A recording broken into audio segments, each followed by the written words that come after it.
Commander Raina Valentine stood at the viewport of the HMS Trickster, watching distant stars drift by like luminous snowflakes. Her reflection showed a woman in her early 40s, weathered but sharp, with graying temples that contrasted against otherwise jet-black hair. The casual observer would see nothing special about her vessel, just another merchant ship plying the trade routes between human colonies. That was precisely the point. "Status report," she called out, her voice carrying across the bridge without needing to raise it. The bridge crew, hand-picked for this mission, worked with quiet efficiency at their stations. Lieutenant James Holbrook, her tactical officer, spoke first. His dark fingers danced across the holographic display as he reported, "All weapon systems are powered down but primed, Commander. Ghost protocols are running at optimal efficiency. As far as any scanner can tell, we're just a poorly defended merchant vessel carrying valuable cargo." Perfect. Valentine allowed herself a small smile. For 6 months, they'd been hunting the infamous Crimson Claw pirates, a mixed-species group that had been terrorizing shipping lanes with increasingly bold attacks. Conventional military responses had failed, the pirates were too clever, too quick to engage in traditional combat. So they developed this alternative approach. "Engineering, how are our special modifications holding up?" Valentine asked, turning to face her chief engineer. Raj Patel's voice came through the comm system, his usual enthusiasm evident despite the tension of their mission. "The metamaterial hull plating is functioning perfectly, Commander. Any scan will show exactly what we want them to see, standard cargo vessel armor. But the moment we power it up..." He trailed off with a chuckle. The HMS Trickster was humanity's latest answer to the pirate threat. Officially, she was registered as the MV Star Wanderer, a Class C merchant vessel. In reality, she was a military ghost ship, packed with enough hidden firepower to take on a small fleet. Every apparent weakness was carefully engineered, each vulnerable point in her design was a trap waiting to be sprung. Astrometrics reports were approaching the projected intercept zone, announced Lieutenant Sophia Nakamura from her navigation station. Her augmented eyes glowed faintly as she processed the sensor data. "Based on the attack pattern analysis, we have an 82% chance of encountering the Crimson Claw within the next 6 hours. Valentine nodded, walking to the Central Command Station. The hard part wasn't building the trap, it was making it irresistible while still appearing authentic. Their cargo manifest had been carefully crafted, valuable enough to be tempting, but not so valuable as to appear suspicious. They'd even manufactured a small leak in their subspace communications, letting slip information about their route and cargo. "What's our crew count showing on external scans?" Valentine asked. 12 registered life signs, Commander, Holbrook replied. "All other crew signatures are being masked by the phantom suppressors. As far as anyone can tell, we're running a minimal crew complement, exactly what you'd expect from a company trying to cut corners and maximize profits." In reality, the Trickster carried a complement of 50 elite naval special warfare operators, hidden in sophisticated suspension chambers that masked their life signs.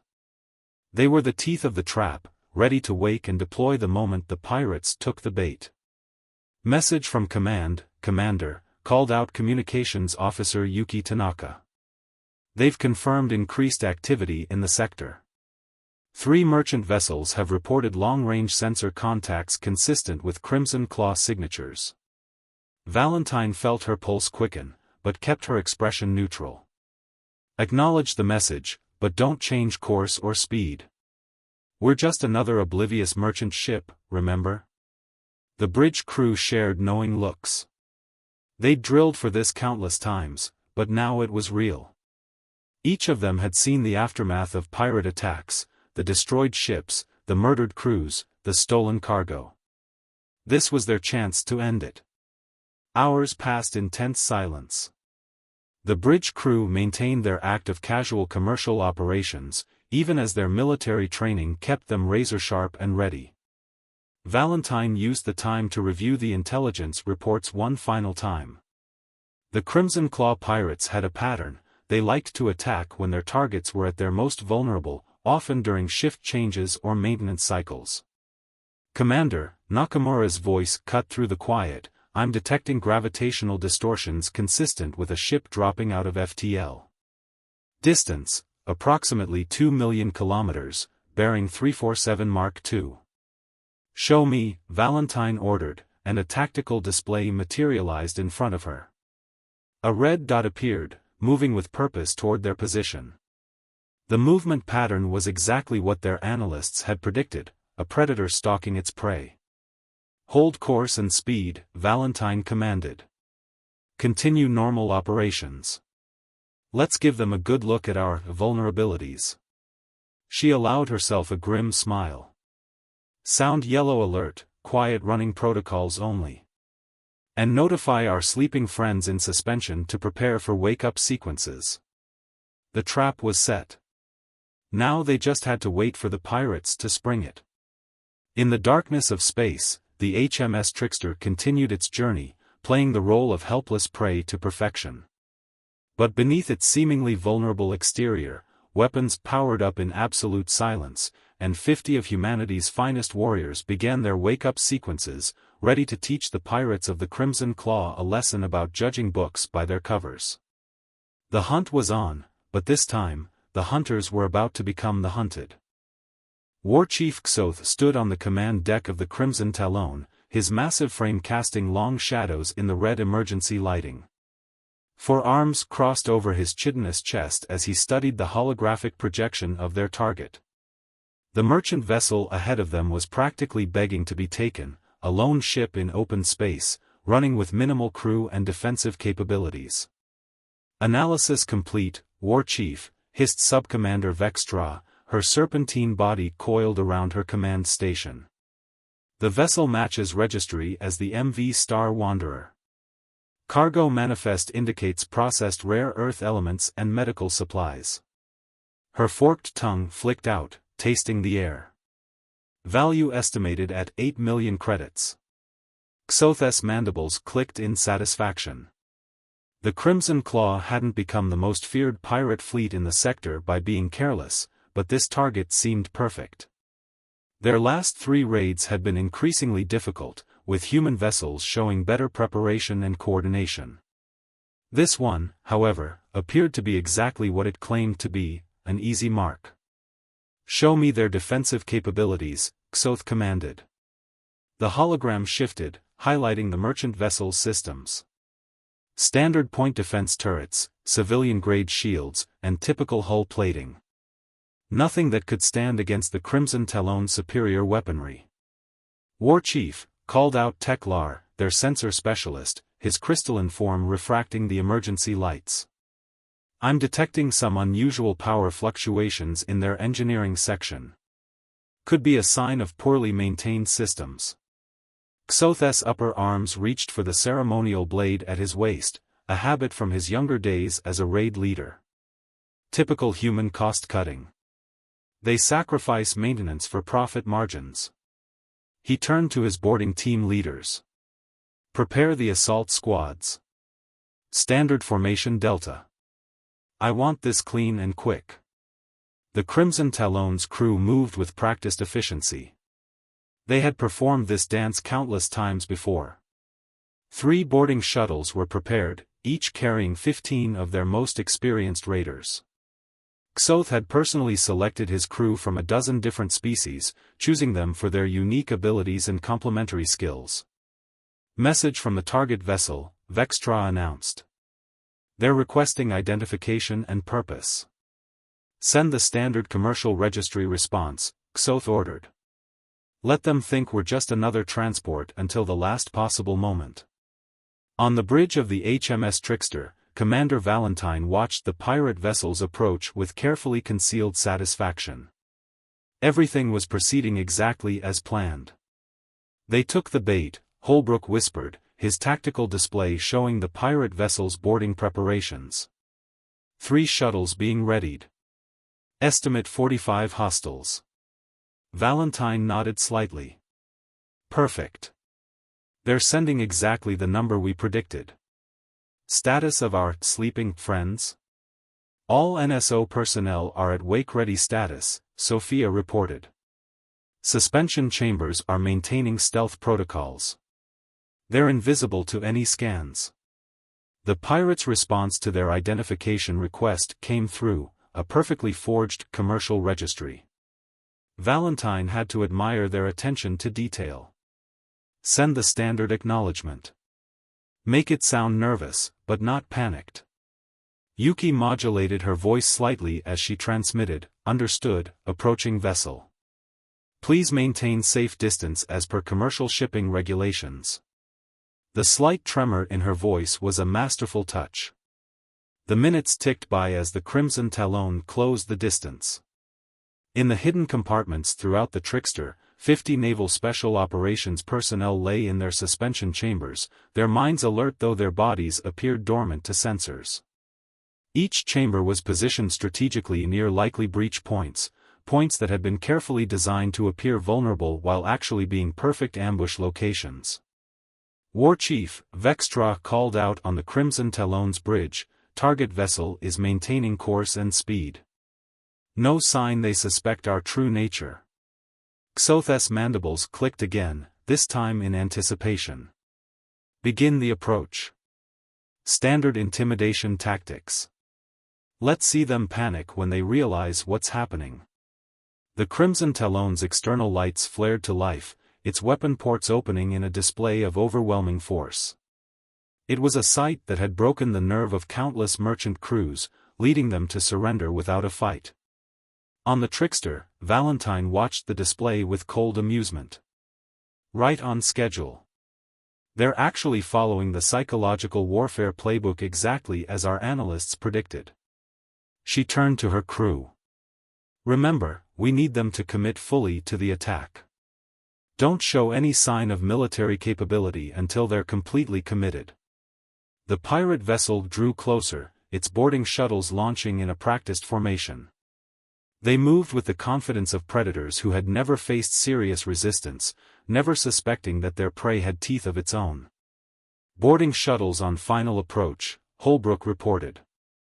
They're targeting our primary airlocks and the auxiliary maintenance hatches, exactly where we wanted them to hit. Valentine straightened her uniform. Send the surrender message. Make it appropriately pathetic. Yuki transmitted their final piece of bait, Crimson Talon, we surrender.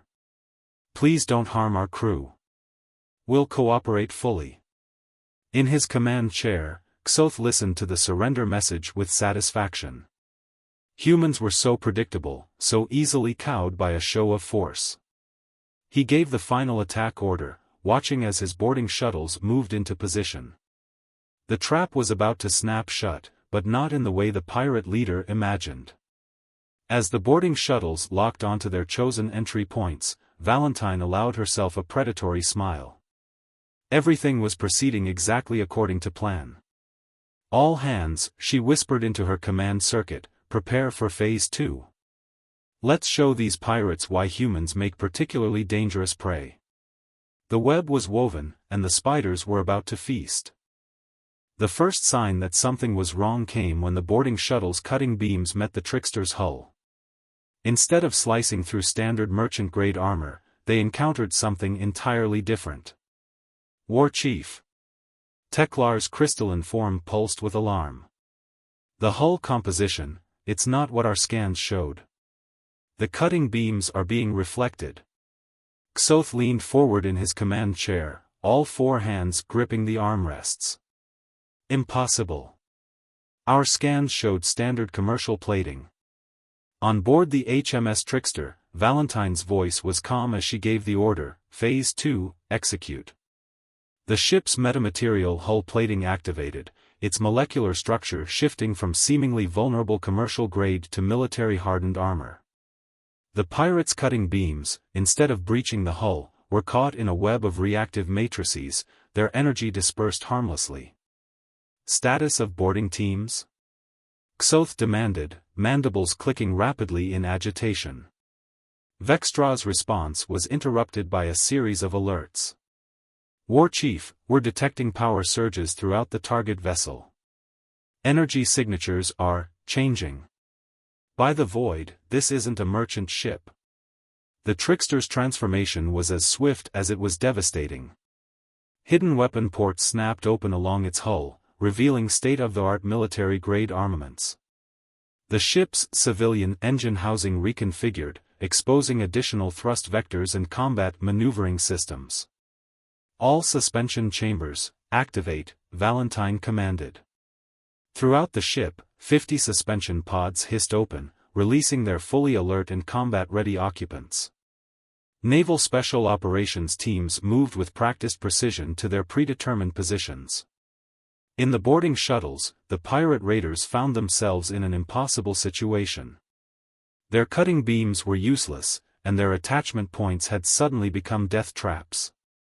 The Trickster's hull began emitting targeted electromagnetic pulses, disrupting their shuttle systems. "Sir," First Squad Leader Grax reported over the comms, his voice tight with tension, "we can't disengage.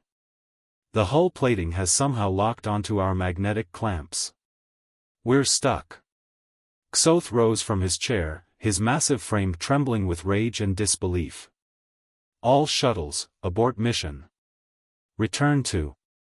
His order was cut short as the Trickster's true nature revealed itself fully. The areas around the boarding points transformed into containment zones, mechanical barriers sliding into place to trap the shuttles against the hull. The pirates had wanted access to the ship, now they had it, but not on their terms. "Breach teams in position," Holbrook reported on the Trickster's bridge. "NSO squads ready for counterboarding operations." Valentine nodded. "Execute Phase 3. Let's introduce ourselves properly." The trapped boarding shuttle's crews watched in horror as the hull sections they had been trying to breach suddenly retracted, revealing armored airlocks. Before they could react, NSO teams in advanced combat suits burst through, their movements precise and lethal. "Multiple breaches detected." Vextra called out, her serpentine form writhing in agitation. "They're boarding our boarding teams." Xoth's tactical display showed the unfolding disaster. His elite raiders, trained to be the boarders rather than the boarded, were caught completely off guard. The humans moved with military precision, their combat suits making them nearly invincible in the close confines of the boarding shuttles. Inside Shuttle 1, Senior Raider Klex had just enough time to realize their mistake before a flashbang grenade detonated, its effects amplified by the shuttle's enclosed space. Through blurred vision, he saw human figures moving through the disoriented pirates, their actions swift and decisive. These weren't frightened merchant sailors, they were professional soldiers who had been waiting in ambush. "This is Commander Valentine of the HMS Trickster to the vessel Crimson Talon." Valentine's voice cut through all communication channels, her tone carrying the weight of absolute authority. "Your boarding teams are now under our control. You have two choices: immediate surrender, or we demonstrate exactly how much firepower we've been hiding." On the Crimson Talon's bridge, Xoth watched helplessly as his boarding teams were systematically neutralized. The feared raiders of the Crimson Claw, terror of the shipping lanes, had walked straight into humanity's trap. "War Chief," Vextra's voice was barely a whisper, "they're powering up additional weapons systems. Our scans, they're showing enough firepower to match a heavy cruiser." Xoth's upper hands clenched into fists while his lower one still gripped his command chair. The hunters had become the hunted, and the prey had revealed itself to be a predator far more dangerous than they had imagined. "Your response time is limited, War Chief Xoth." Valentine's voice came again, and the use of his name sent chills through his exoskeleton. "We've had months to study your tactics, your patterns, your weaknesses. The next move is yours, but choose carefully." The HMS Trickster didn't earn its name by accident. The trap had sprung perfectly, and now the true battle was about to begin, not with weapons or boarding actions, but with the realization that humanity had outplayed the galaxy's most notorious pirates at their own game. War Chief Xoth had never faced defeat in his 20 cycles of piracy, but as he stared at the tactical display, he knew this situation was unprecedented. The HMS Trickster had not only captured his boarding teams but had also maneuvered into a position that gave them tactical superiority over the Crimson Talon. Weapons analysis complete, Vextra reported, her scales dulled with stress. They have Mark 7 phase cannons concealed in what appeared to be cargo loading mechanisms. Multiple torpedo tubes disguised as waste disposal ports. Their point defense grid. She paused, forked tongue flicking nervously. It's more advanced than anything in our database. On the Trickster's bridge, Valentine watched the pirate vessel with the patience of a seasoned hunter. Status of boarding teams, she asked. All 3 shuttles secured, Holbrook reported. 43 pirates in custody. NSO teams report minimal resistance once the shock wore off. He smiled grimly. Apparently, pirates don't like it when the tables are turned. Lieutenant Nakamura's augmented eyes flashed as she processed sensor data. Commander, detecting power fluctuations in the Crimson Talon. They might be preparing for emergency FTL jump. I don't think so, Valentine said quietly. She opened a channel to the pirate vessel. War Chief Xoth, your reactor spooling sequence has been noted. I should mention that during our months of preparation, we studied your ship's quantum signature thoroughly. Our targeting systems are already locked onto your FTL drive. One shot, and you'll be stranded here. In the Crimson Talon's engine room, Chief Engineer ZYK Val worked frantically at his console. War Chief, they're right. Their targeting solution is perfect. Any attempt at FTL jump would result in catastrophic drive failure. Xoth's mandibles clicked rapidly, a sign of intense agitation. His reputation, his crew, his ship, everything he'd built over 2 decades of successful raids was crumbling before him. But he hadn't survived this long by giving up easily. Prepare all weapons, he commanded. If we're going down. Sir. Teklar interrupted, his crystalline form pulsing with alarm. Multiple new contacts appearing. They're dropping out of FTL. 3 sleek vessels materialized around them, their designs unmistakably human military. The trap hadn't just been the Trickster, it had been an entire operation. Valentine's voice came through again, this time with a note of satisfaction. Allow me to introduce the rest of our task force. The HMS Phantom, HMS Spectre, and HMS Wraith have been shadowing us, waiting to block any escape routes. Your ship is impressive, War Chief, but do you really want to test it against 4 military vessels? On the Trickster, Raj Patel's voice came through from engineering. Commander, you should see this. We've finished analyzing their ship's data core through the quantum intrusion we planted during their initial scan of us. They've got records of every raid, every ship they've taken. Evidence enough to put them away for multiple lifetimes. Xoth stood motionless, his 4 arms hanging limply at his sides. The humans hadn't just outmaneuvered them, they'd completely dismantled their operation. Every contingency, every escape plan, every advantage the Crimson Claw had relied upon had been anticipated and countered. War Chief, Vextra said softly, we're receiving targeting locks from all 4 vessels. They're weapons, they're not powered to disable. They're set for destroying shots. Valentine's voice cut through the silence once more. You have 1 minute to signal your surrender, War Chief. After that, we demonstrate why humanity's ships are called Ghost Class. Your choice, face justice, or join the actual ghosts. Throughout the Crimson Talon, crews looked to their leader. The fearsome War Chief Xoth, who had terrorized the shipping lanes and built a legend around his name, now faced the ultimate humiliation, surrender to those he had considered prey. 30 seconds, Valentine announced calmly. I should mention that your ship's automated distress beacon has been compromised. No one knows you're here. No one will come looking. The choice is yours, but choose quickly. Xoth looked around his bridge, at the crew that had followed him through countless successful raids. They had preyed upon those they considered weaker, hiding behind superior technology and overwhelming force.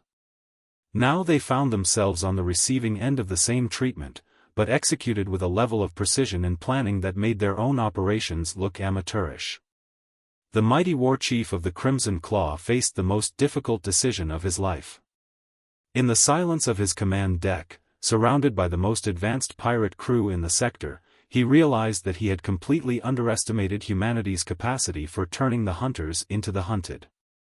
The tables hadn't just turned, they had been flipped entirely, and the galaxy's most notorious pirate fleet was about to learn the true meaning of human ingenuity.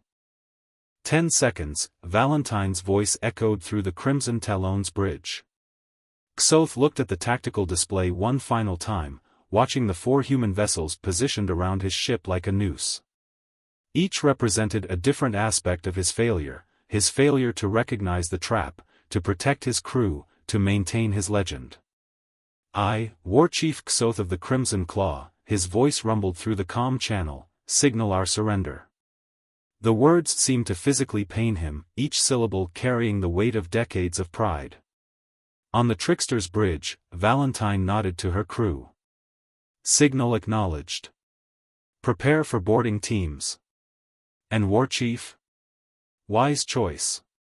Over the next hour, Naval Special Operations teams methodically secured the Crimson Talon. They found a treasure trove of stolen goods, advanced weaponry, and most importantly, detailed records of every raid the pirates had conducted. The evidence was damning and complete. Xoth stood in his quarters, now under guard, as Commander Valentine entered.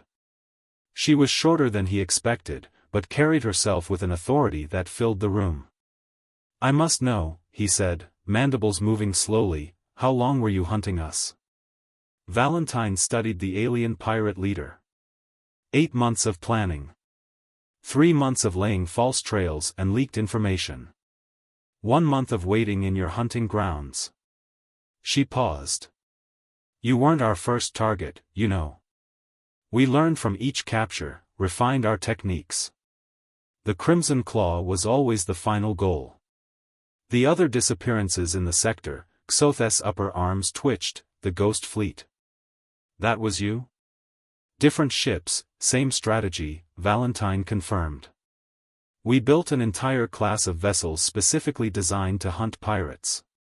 The Trickster, Phantom, Spectre, Wraith, each one appearing helpless until it was too late. You're actually looking at humanity's newest line of defense. Xoth sank into his chair, all 4 arms limp. We thought we were the apex predators of these shipping lanes. We never considered that the prey would learn to hunt the hunters. Valentine finished.